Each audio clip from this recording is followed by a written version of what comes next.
some musical artists from that genre too. So I've pasted 3 different soul singers into the file. But the only problem is they come from whatever website they came from with, in these rectangular boxes. Some of them have, actually all of them have these watermarks, which is the name kind of wiped across the center of the image. In case you don't know what that is, it's a way for the owner of these photographs, which is usually some sort of digital library, to protect their images so that people don't just use them for advertising, things like that, and make money off them without paying for them. So for this class, it doesn't matter. We're not making any money off any of this stuff. So we could retouch that if we wanted to with the clone stamp tool and get rid of it. But all I really want to do is show the faces. So I'm going to show you how to do that in kind of a cool way.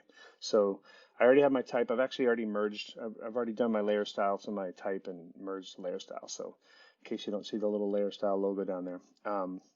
But it has a cool effect to the type, cool shadowy thing going on, and like a cool ombre gradient across the type.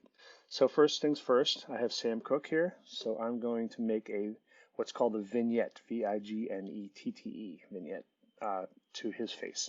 So layer mask, hide all. I'm going to hit the G key on the keyboard for the gradient tool. Now, when we did the Star Wars thing in the beginning of the semester, you probably remember we faded the type into space kind of like this, right? So you can see down there the mask I just created has this ombre black and white fade.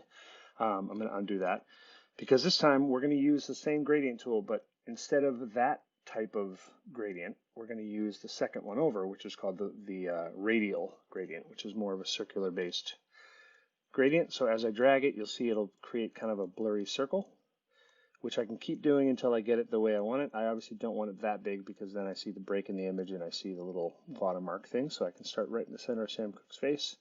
And there's Sam Cooke as a vignette. So now I'm going to go to Otis Redding, which is the next one, and I'm going to do the same thing. Layer mask, hide all.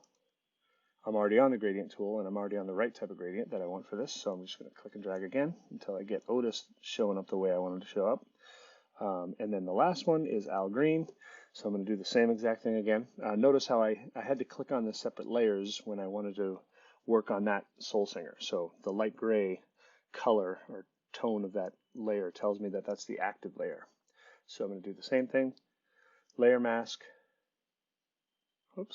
Layer mask, hide all. And then click and drag until I get him showing up the way I want it to be.